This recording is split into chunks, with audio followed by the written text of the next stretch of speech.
দিনের বেলা রাজধানীর অভিজাত এলাকাগুলো যেন শান্ত, শৃঙ্খলাপূর্ণ, ব্যবসার প্রতিষ্ঠান, কূটনৈতিক কর্মকাণ্ড আর স্বাভাবিক ব্যস্ততা। কিন্তু রাত নামলেই বদলে যায় চিত্র। বাসিন্দাদের অভিযোগ, এই এলাকাগুলো ধীরে ধীরে রূপ নিচ্ছে আনঅফিসিয়াল ক্লাব জোনায়। রাজধানীর কয়েকটি অভিজাত এলাকা যেখানে দিনের বেলায় থাকে অফিস পাড়ার পরিবেশ, রাত হলেই সেখানে দেখা যায় ভিন্ন এক চিত্র। নিয়ন লাইট, উচ্চ শব্দের গান, দামি গাড়ির সারি, মাদকের ছড়াছড়ি, সব মিলিয়ে স্থানীয়দের দাবি, রাত যত গভীর হয় এলাকাগুলো ততটাই পরিণত হয় ক্লাব পাড়ায়।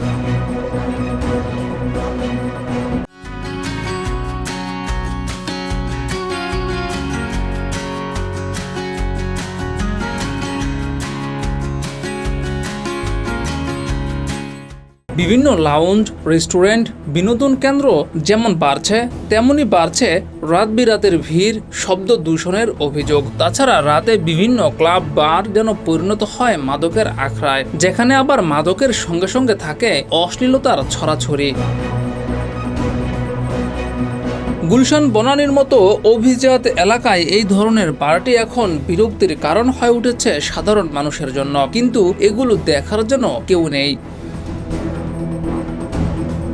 সাধারণ মানুষরা বলছে, কেউ যদি রাতের জীবন উপভোগ করতে চায় তাহলে সেজন্য নির্দিষ্ট জোন প্রয়োজন, সেই সঙ্গে প্রয়োজন আইন শৃঙ্খলার তদারকি, যাতে কোনো অপরাধ সংগঠিত হতে না পারে। অন্যথায় এলাকায় বসবাসকারীদের জীবনযাত্রা ব্যাহত হয়।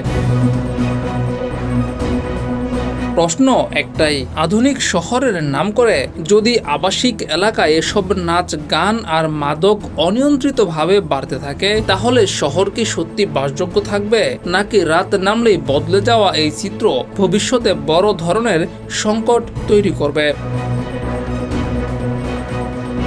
জিয়াউর রহমান, যুগের চিন্তা।